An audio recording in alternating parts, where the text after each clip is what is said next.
Aiwa, ndichida kutendai muri Zimbabwe nekuda kwesupport yese yamunotipa pano pachibanda neSaint TV. Aiwa, ndichida kutenda zvikuru kuramba muchiona, kuramba muchifollowa nyaya yavachirenja. Tinoramba chingokupai zuva rimwe nerimwe. Apa mazuva ano hapasi kupera mazuva 2 kana 3 tisina kudzoka kuuya kuzokupai kuti zvivi zvinenge zvichitora nzvimbo.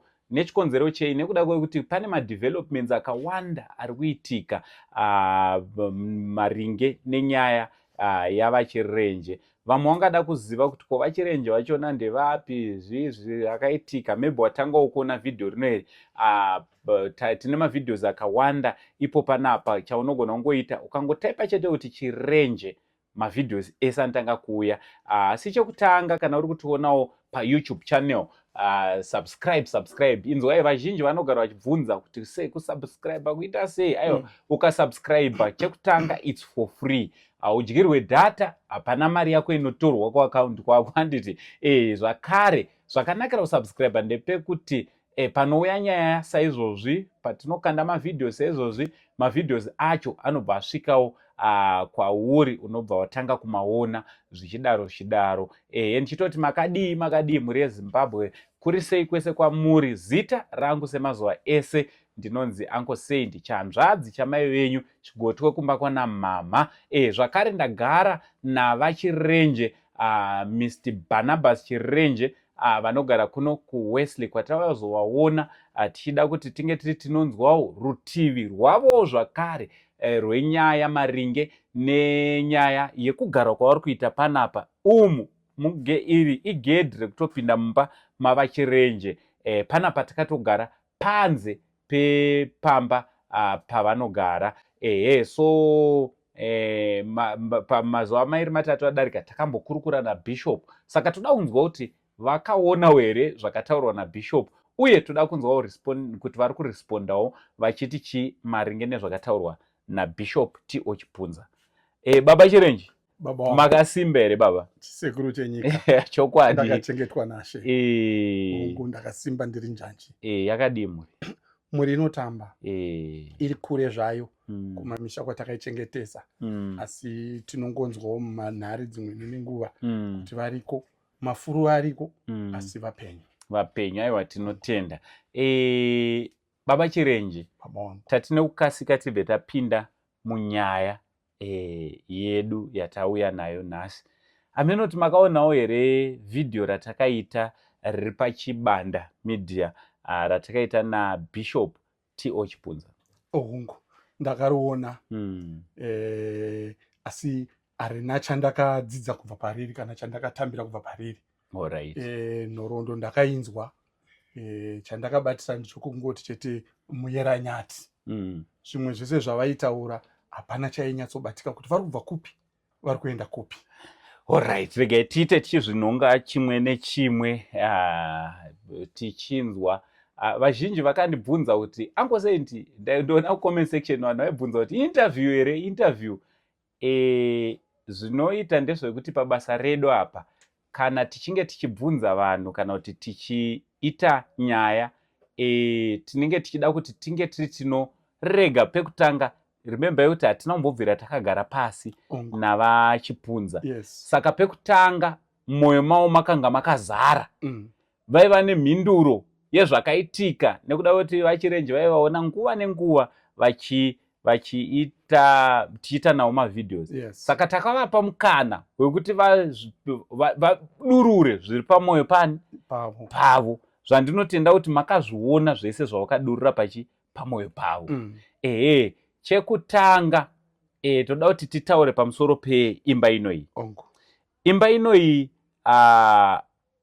yavakataura vakati ivo vakasvika panapa pasina chinhu. Vakasvika vakatoitisa plani yemba inoyi ndivo. Vakavaka kubva pasi in fact pane rabho yakanga iripo yavakatakurisa kusvika pawindow level. Kunze kwekumashure kweimba iyi ndo kwavasina kuzovaka, but kumwe kwese vakanga vatosimudza kusvika pawindow level. What's your response to that, tichitarisa kuti imimi mune mamwe matauriro amakanga mamboita? Zvinoshamisa kuti zviri kubva kuna Bishop. anofanira kunge achitaura chokwadi. Alright. Chokwadi ndichokuti bishop ngavataurire nyika kuti ivo havasi kuziva kuti level yakanga iri pamba apa yakanga iri papi. Alright. Tichikurukura navo isisu bishop vanoti vakasvika pano kamwe chete kana kuti kaviri. Alright. Saka wakanzwa pavidhio ravo, ndikuresponda pavidhio ravo, wakavanzwa ivo pavakada kunotaura vaiti vakati nyepei, obva vadzokera unotaura chokwadi. Vakati handina chandinacho chandinoziva, dai ndakwanisa kuwana builder wangu, imimi ana angu sendinditsvagirei builder. Ndakatoseka ndakati vakupa vakomana ava basa rekutsvaga builder pano tatsvaga builder ane ruzivo anogona kupindura stage yakanga iri pamba kuda ndibuilder wavo. Nokuti ivo ndichitaura navo vanoti builder akatondibira kune imwe stand yakambovaka, zvichireva kuti nepano futi builder akavaita sei, akavabira panga pasina imba inosvika window level. Wakada kuseka ngosend before that, wakada kuseka. How can someone build a house kubva muground kusvika muwindow level asina kuisa mvura, pasina kana kachimbuzi kevakomana, kamugero kevakomana kachimbuzi? Unovaka nemvura yani? Hatina kana bhauza nyika ine, hapana kana pakauya bhauza remvura. Alright. Akavaka imba kusvika pawindo level asina mvura yaibva ku. Alright. Pane pamwe pakataurwa pandinoda kubvunzai kuti matanga kuvaka imba iri mukati umu.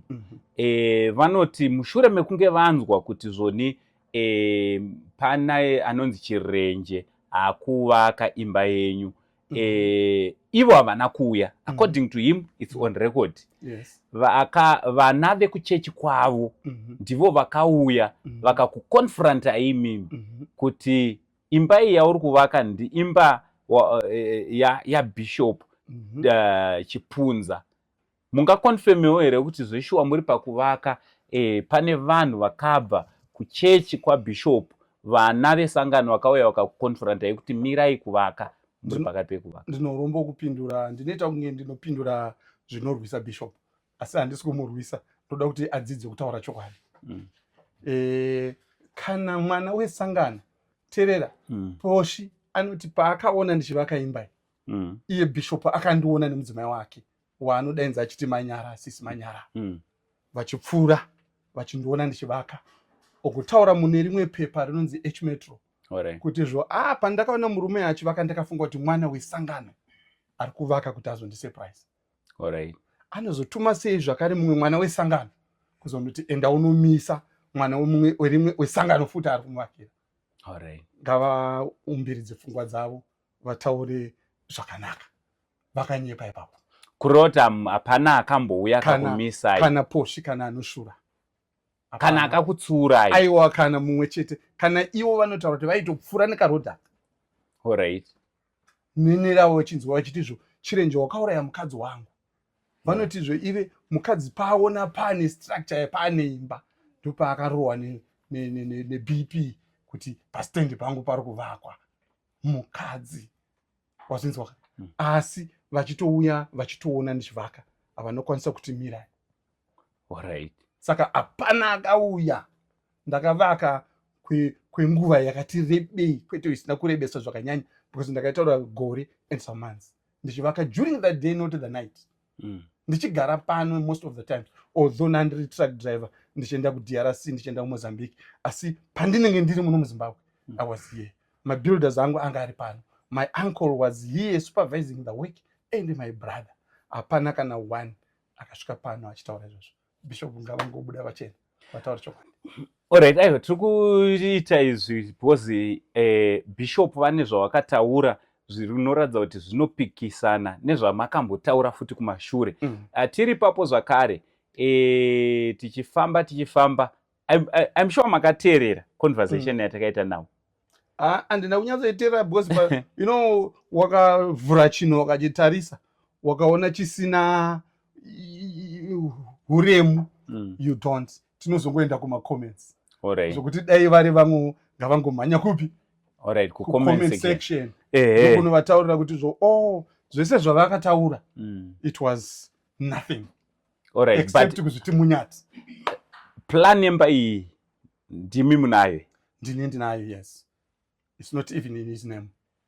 Can you confirm kuti iri muzita rani? It's in the name of the owner of the land. Alright. Yes. Alright. Kureva kuti iri muzita, you can confirm kuti ipa iri muzita ra Aubrey Dube. I can say that again and again. Alright. So ipapo apo makawirirana ipapo. Ndo chinhu chega chakawirirana vachirenje navachipunza ndechoti imba izve shuwa plan yayona iri muzita ra Aubrey Dube. Alright, zvichidaro makagara meetings akawanda imimi nava Chipunza and he confirmed kuti bepa riya ramakambotiratidza ndivo vakakunyorera izve shuwa. Oh yes, ndo vakanyora harina question mark iri ndo vakanyora bishop zvese zviri apa. He confirmed kuti zveshuwa izi but vari kuti imimi ndimi maiva papressure yekuti toita sei. Vakambotanga vachati aiwa ngatimbomirai tizogara matare chaiyo but makaramba muchingova pressure kuti and vanoti makavati kune munhu ada kundibatsira kuti ndinge ndinoita gain back the property ndopa vakazokunyorera izvi. Vane confusion. It's a confusion an old man, an old bishop, because his son was there. Alright. And you cannot force a donkey to drink when it does not want to drink. In the same, I cannot force a man of God, and a man of God cannot, a bishop, kuti nyorai. Akanyora iye wega. Akatonditi chienda pa social media na pepa iyi. Unotaura kuti this is what I want. And they kwanisa kuya nari kuzokutaurirai, you gave me permission.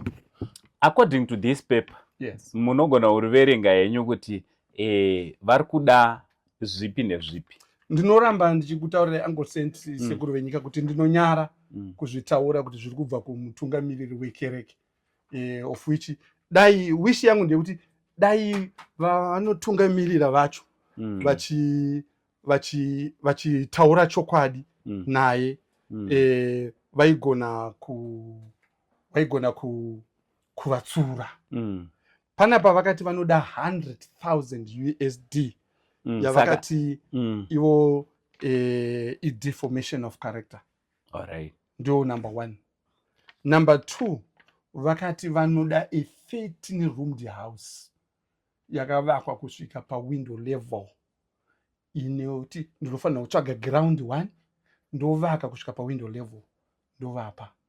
Number 3, vakati vanoda 470 USD times 12 times 10 years which yakauya kusvika ku 56,400.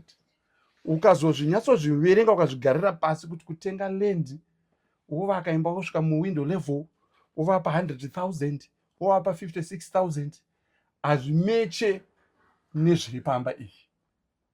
Mari yachinenenge yawandisa zvokuti unotonyara kuzvitaura ngosenti. I don't know why you are asking me for this paper because ndinotonyara kuzvitaura zviri kubva kumunhu waMwari.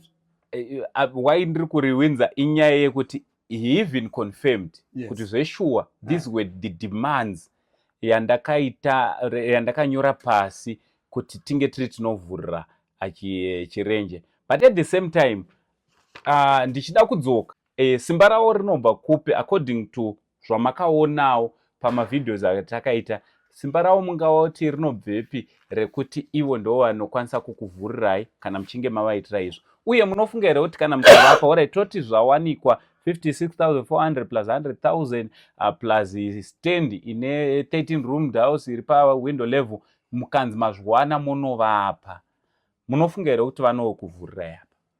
Zvakafanana nokutora mari nokunokanda mugungwa. Alright. Kupa achipunza mari kukanda mugungwa because the owner of the stand lives. Alright. The owner of the stand is a God-fearing man. Alright. He's a man of love.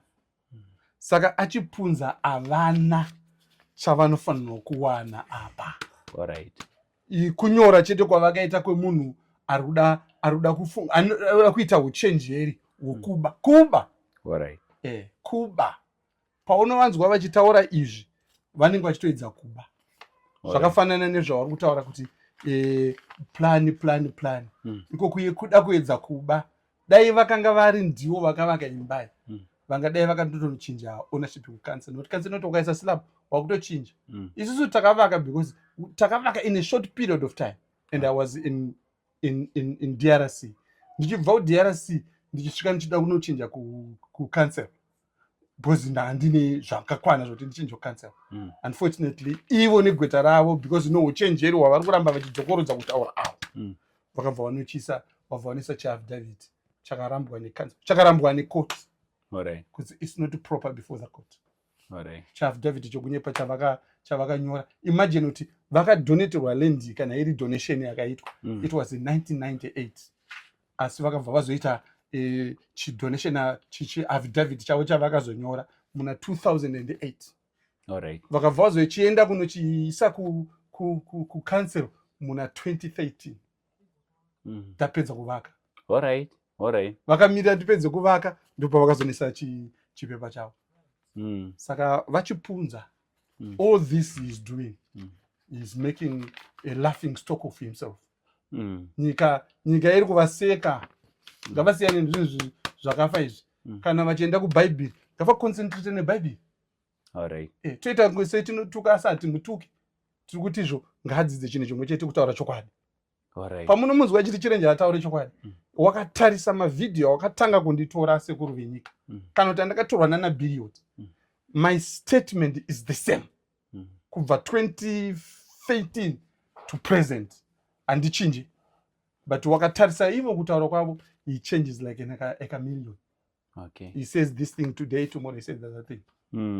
handitwa zvinzo ichi vachindipa chipepa ichi havaifanira kutondipa chipepa ichi ndivo vega vakati chirenje kuti uende unotsvaga mari chirega ndikunyorere asi mari iyi kana yeuya ngaisapinda maakaunti mako ngaiuya direct into my account yoenda unokumbira vanhu wakumbira mari youya direct in my account it's on record tine mav11 for that saka zvese zvautaura makatonyorerana pasi mukasaindirana takarekodha makarekodha gave us permission kurekodha meeting yese takarekodha meeting yese is unfortunately hatina kuvatumirawo yavo copy yerecord yacho asi tine marecords saka zvese zvamunoona zviri kuitika angotende panapa they must know kuti I have got records pane pavaisandiudza kuti recorda ndaingova recorda every time and again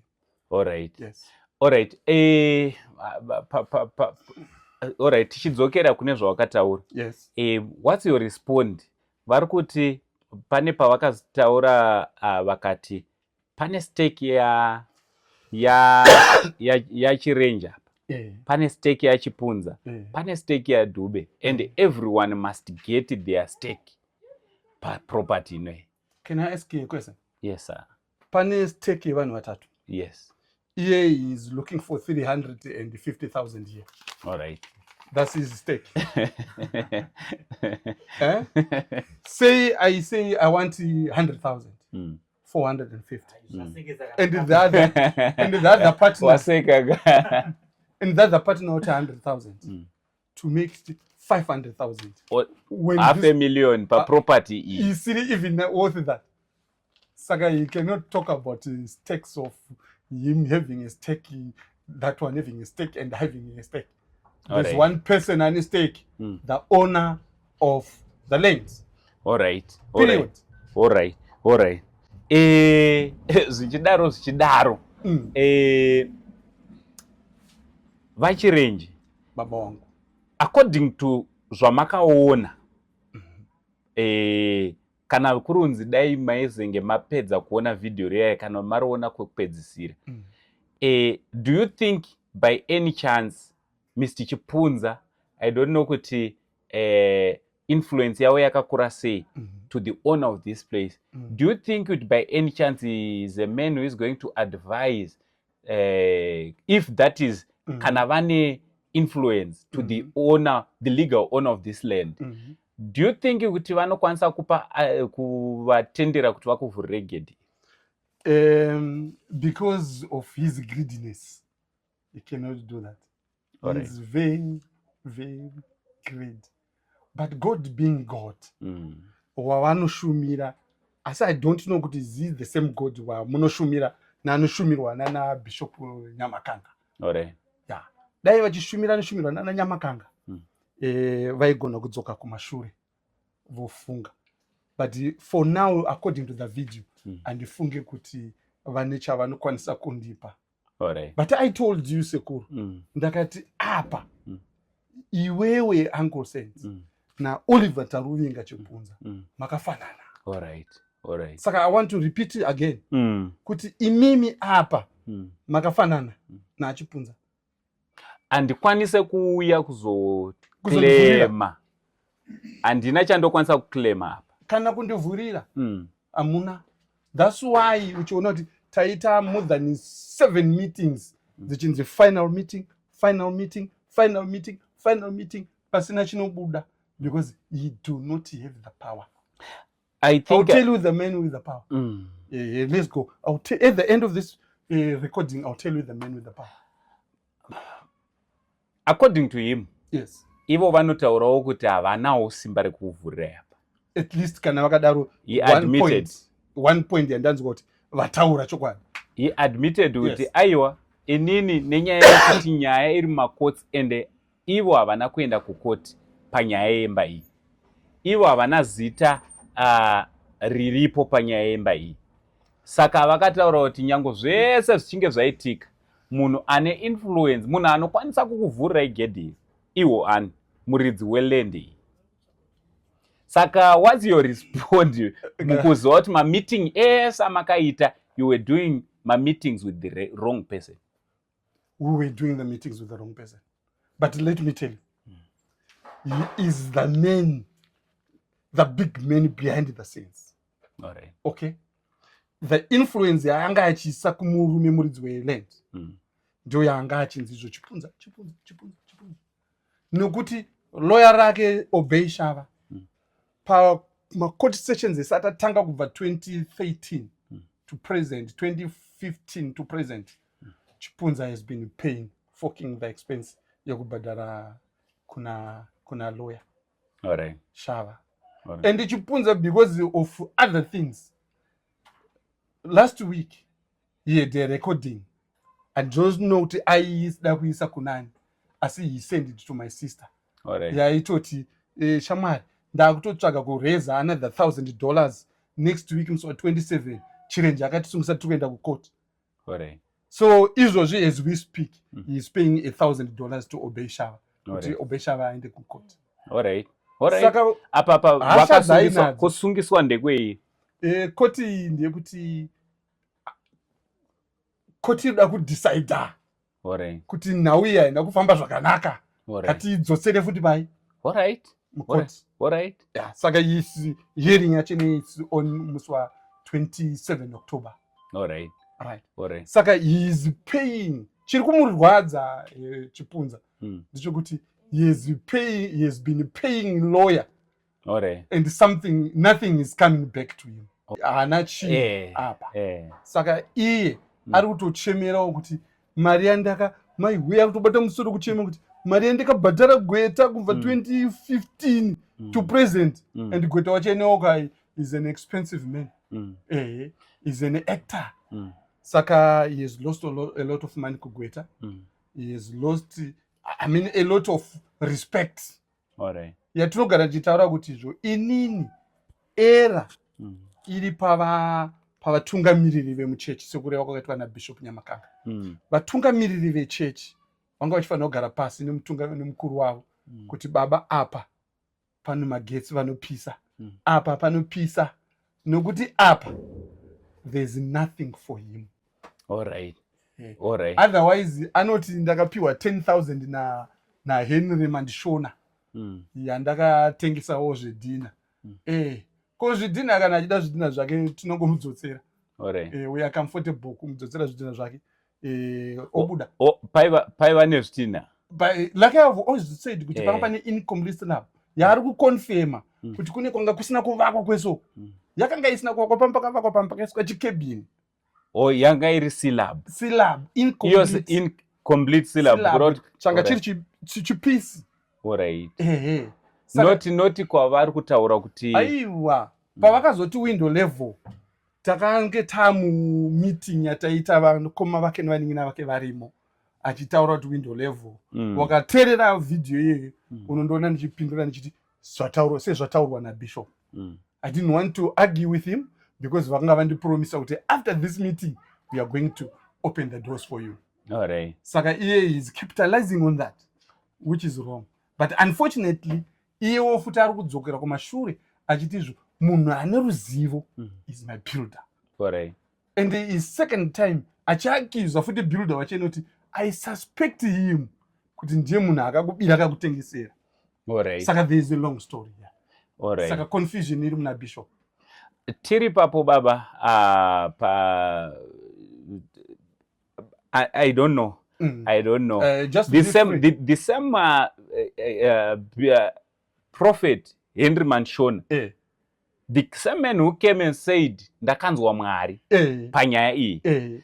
Is the same man here wamuruku you can confirm kuti ndo futi vari kuti vaiva nezvidhina zvavakaisa pamba? You can say that again. Meaning kuti prophet ava kwaiva kukunyepera imimi kuti mutende kuti zoni aiwa Mwari vati izvo vaiva nemapersonal interest paproperty. Yes. Nditomboitauro ndikuseri kwekamera kuno.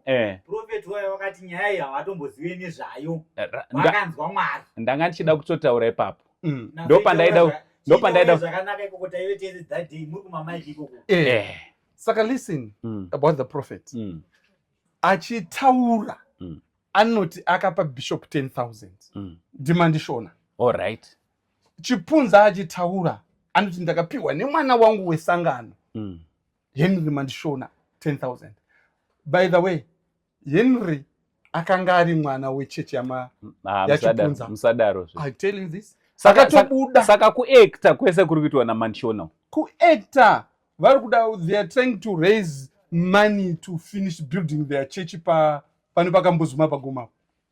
Alright. This is why all this drama is there.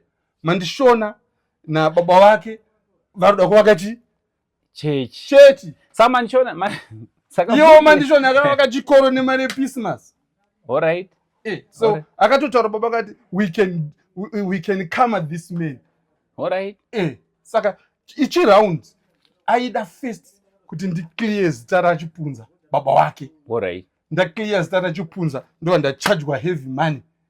Bobva vatora mari iyoyo unovaka chechi kupi? Pakambozuma pagoma. You know pakambozuma pagoma.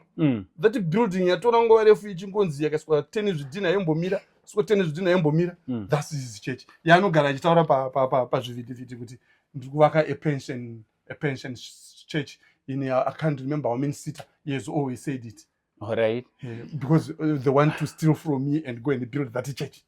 And I'm saying no. Alright. With my God. It won't happen. Saka pakagadzirwa ichinhu because tiri kuti isusu takaenda kumeeting naMandishona and he said havana kuti vakati havatombozive nezvachipunza but vakanzwa Mwari. So are you saying the so-called prophet Henry Mandishona is a man who is claiming as kuti akanzwa Mwari kuri kutonyepa? Kunyepa. Listen, sekuru venyika. Pakaya vanhu vakawanda pano. Vamwe vachitoda kutaura mazita avo because vakanzwa kuchema kwedu vakabva vati it's fine. Vakati chirenje ndabva kuna achipunza. Mwana wechechi yaachipunza. Akati achipunza vati ngatitaurire handi tinotaurirana. Ndakaramba. Ndakati handidi. Alright. Achipunza vakadainza vabereki vangu my biological father nevaning'ina vake. My father is about 91 years old. Akauya nemudonzo muofisi machipunza white hair nevaning'ina vavo vese vane midonzo. Akasvika imomo akasvikonorotomoka chipunza kutaura. Ana baba vakadzokera. Vese vanhu vese vakauya pano takavarambira kusvikira Mandishona Henry auya achitaura kuti Mwari akatopoterani kuna bhishopu vangu vandakambonamata nawo pachikoro pauri kunamatira pakuwadzana ipapo takapanamata nabhishopu vangu iyeyo auya naye koko bhishopu vangu akatondifonana ndiri kumusha ndichiita zvemakomba ndasarendazvo pane ndichiita zvemakomba ndakabva ndadzoka zvakanzi kune munhu anzwa Mwari mwanangu uya ndakabva ndati kwanzwi kwachi Mwari bhishopu akabva pauyo macontacts angu akabva ndine audio yake by the way first audio yakandifonera ndakamurekodha ndaibva kuchechi kudomboshava inonzi Shekina ndoko andanga ndabva kunonamata ndiri mukombe ndichibva ikoko akabva andisira phone ndiri mukombe ndakamurekodha akanditi first conversation naye akanditi Mwari vataura vati kudzamarara tazobva pano takaenda kuchikoro kwake wazinzwaka kuchikoro makazouya nachibanda namanasi makandirekodha your first apology my first apology online wanzwa I swallowed my pride ndakati kana Mwari vataura baba kana Mwari vaita sei vataura totedzera zvataura kamwe muranda wavo Henry Mandishona little did I know kuti chinechi vanga vakachironga nababa wake Chipunza Taruvinga Oliver. It was a planned thing. Why I say it was a planned thing? I did everything they wanted me to do, but I got nothing. Saka they might ask kuti challenge kuti tuka no handisi kwatuka. It was planned because zvese zvamakandivimbisa pane chandakawana. Asi zvese zvamakanditi ita ndakaita sei? Ndakaita. Yes. Saka hapana ndatuka. Mandishona. Henry Mandishona. When he came, Baba, I want to be honest with you. Kana kaya kwamuri mangwana. Hapana chamunoramba. Anotanga kutaurira kuti ndakanga ndiri kuPeacemas ndiri MD ndakazoita director wokwakati do zvanotanga do introduction yake. Okutaura ina kabva ndinotaura kuti ndine zvinhu zvangu. And to show that haadi kutaura newe anywhere else anokuti uya kuchikoro.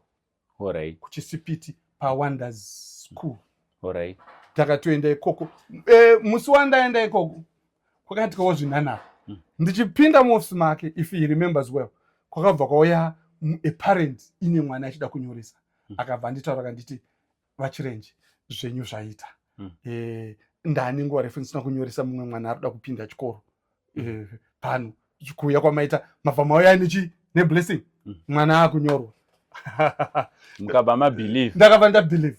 Kuti muri kufamba nemablessing. Yes. Then after that, kwabva kwanaya heavy rains. Akabva anditumira zvakare. Ndinayo picture yacho, if you want I will send it to you. Pakabva anyora akatizvo Mwari varopafadza. Akanyora nechirungu. I'm not good in English. Ndingakanga ndinganyadzisa. Akanyora nechirungu. Asi aingotaura kuti Mwari vaita sei? Varopafadza. Kumbira regero kwamaita sei? Kwamaita. Not just that. Akabva azonditi rimwe zuva mutumwa akatumwa kuti upinde mumba. Ari kuti chiuya kwandakanzwira shoko kuchechi kwake. Kuti makufanira kunojoina chechi yavo. Yes. Kabisira. Ndakabva pano. Ndakaenda kuWater Falls. Ndakaburukira pamasteps. Ndakabvunza vanhu ndakatenderera kusvikira ndaneta. Because Mwari avaida kuti ndisvike panzvimbo isina umwari. But ndakazoti ndakudzokera kukombi ndakati aiyo ndinongomutaurira kuti ndasvika. But pandakangomutaurira kuti ndasvika, it was a stone's throw away from where I was. Akabva tuma mukomana nepajero abva nditora. Pandapinda muchechi achiparidza akanga akupedza. Zvaiparidza zvacheni hapana chandakanzwa. Because aiverenga tsamba after tsamba. Tsamba after tsamba. Saka nguva diki yandakagara imomo akaverenga matsamba anosvika kana 15. Matsamba kuvakorinte kakwaGaratia. Kwese hakuna kwakasiyiwa. But kuti ndione chakabuda ipapo hapana. But because ndaichifunga ipapo kuti munhu waMwari, I went again kwaari ndakanofugama. Ndakati baba ndauya. Mutumwa akanditi ndiuye pano kuti zvipere.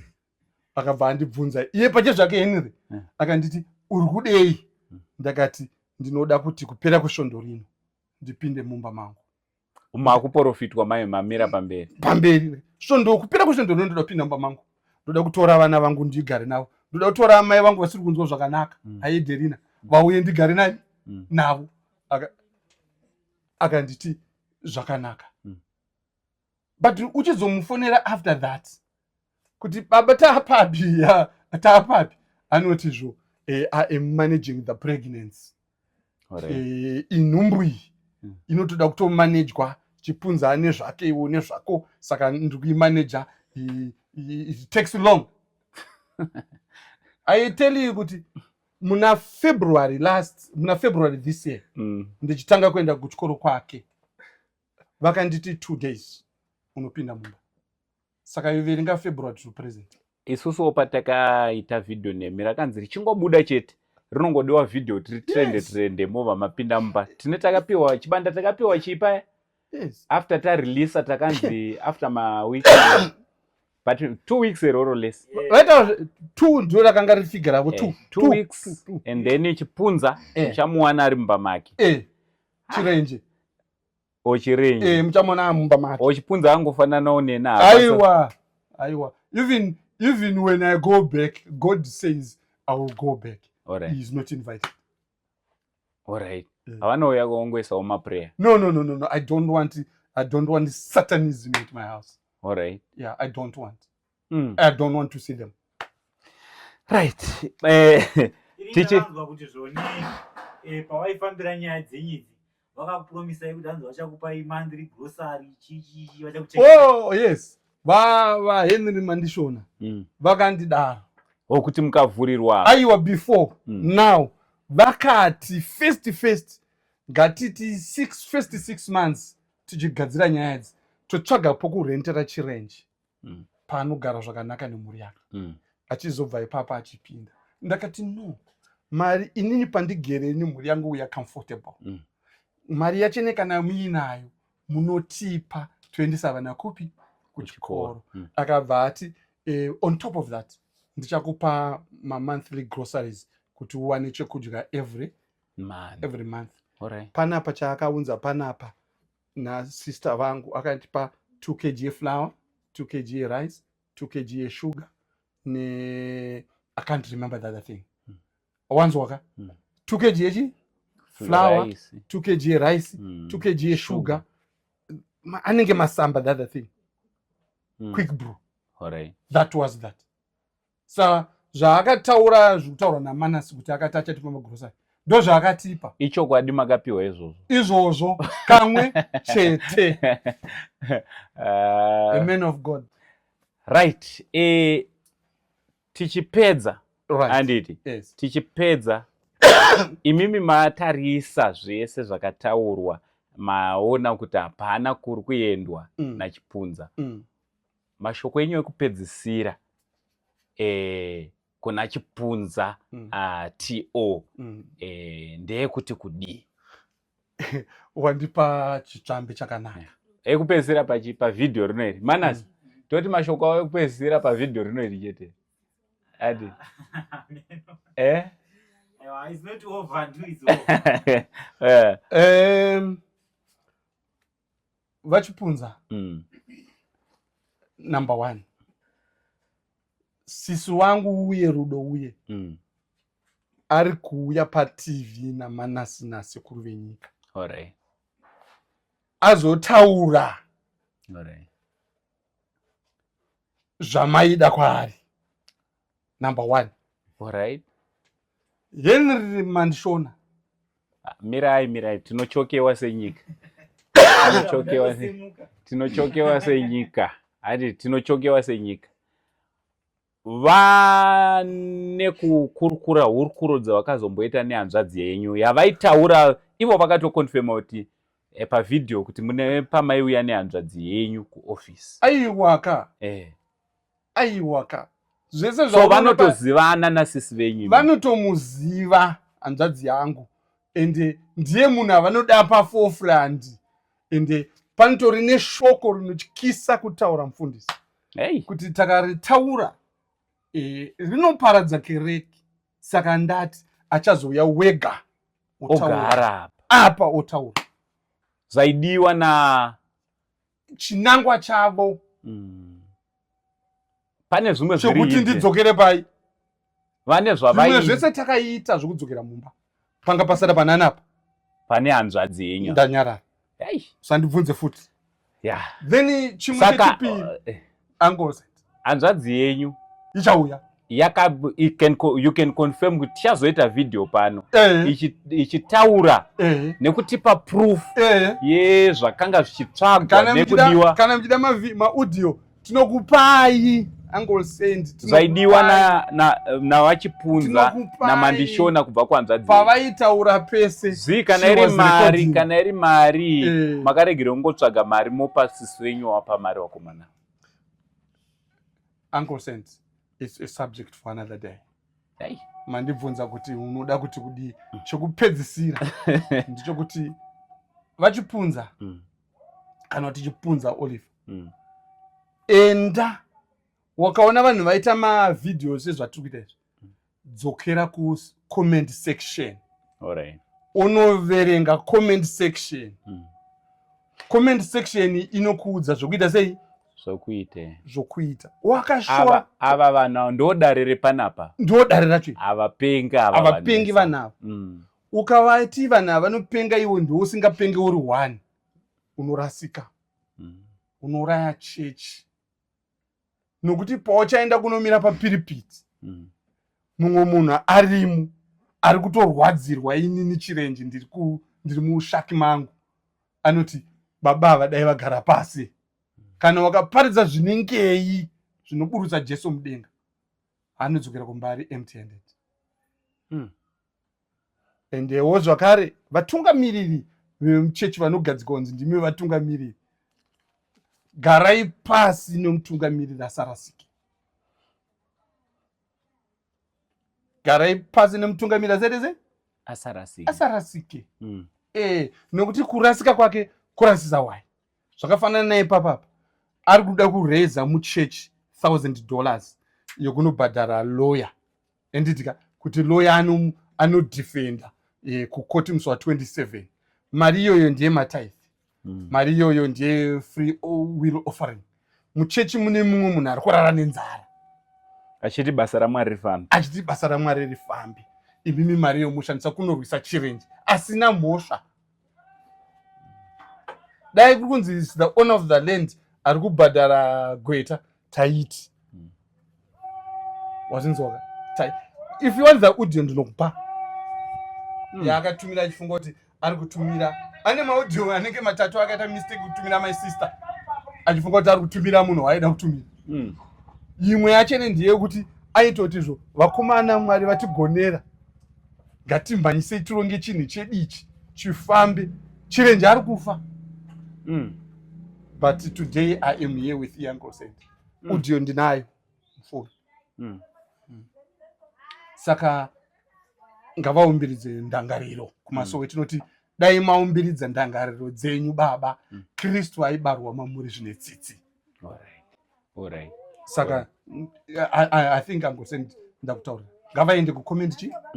Mucomment section mune Zimbabwean citizen ari kutaura. Asiwo asina ma-interest. Anozwa kuti anogona kusatorara mukati memba. Atopinda. Chero chirenje zvikanzi zvadi akanzi chirenje nhasi akwira ndege. Anozwa kuti haakwire nachirenje ndege. But anotaura pfungwa dzake chaidzo. Zvakarurama. Zvine rudo mukati, zvine chiKristu mukati. Uyezvo muchechi make muvana vaari kutungamirira imomo. I've said this and I'll say it again. Ndine mumwe akandipa $50. Akanditi baba varasika. Mari yangu handingaendese kuna baba kukurwisai pasina mhosva yaminayo. Mumwe ari paHighfields apa. Akati zvimwe ndakutanga kutsvaga kukunamata. Uku hakusi kuita sei? Hakusi kunamata. Saka if a blind man leads a person like you aneona, result ndiyo kuti all of you fall in the pit. Saka he has become a blind man. Saka whoever is following is going to fall in the what? in the pit. I thank you. Aiwa, mhuri yeZimbabwe ndofunga mangozvinzwira ndo respondi yavachirenje maringe nevhidhiyo rakaitwa ratakaita naBishop Oti Chipunza. Vachirenje ndofunga manzwa shoko rimwe nerimwe ravataura. Zvakare tichaita vhidhiyo according to him nehanzvadzi yavo ichatizivisa kuti chimwe chezvikonzero zviri kuita kuti zvoni vachirenje varambe vari panze nyaya inenge iri kunzi yakasarira kuna vahanzvadzi vatete kuti zviri kudiwa kunzi vatete vaite nevarume vaviri ava kuti gedhi iri ringe riri rinovhurwa. That is kana ivo varume vai vari ivo vane simba rekuvhura gedhi iri. Aiwa, imimi ndimi vatongi gava, ndimi makanga muchingotonga nyaya iyi kubva pakutanga muchitaura zvamunotaura. Inini pandinouya ndichigara panapa ndinouya ndiinemi mundangariro ndine mashoko amunenge manyorawo. Ndinofara nekuti vachirenje vanoverenga comment section. Vachipunza zvakare vakataura pachena kuti aiwa mazuva akapera vakatangawo kuverenga comment section kuda kuti vhidhiyo rino iri variona uyezve vachaverenga comment section. Imi chitongai matongero enyu, chitaurai sevatongi gava kuti panyaya yese iyi manzwa kutaura kwese uku kuchinge kwataurika imiwo munofungeiwo, nekuti zvese zvataita nekutaura zvinonyanya kuva neuremu uyezve zvinogona kubatsirika mukurashika kana mukugona kwedu kunogona kuonekwa bedzi mucomment section. Aiwa, zita rangu ndinonzi Uncle Saint. Ini ndakangomirawo hangu sechihanzvadzi chamai venyu Chigotwe Mbamana mama. Aiwa, ndanga ndichikurukura navachirenje. Ndichida kuti big shout out kuna Manas Chibanda uyo anga akatibatira mushini wedu. For now tichiti it's much love and God bless.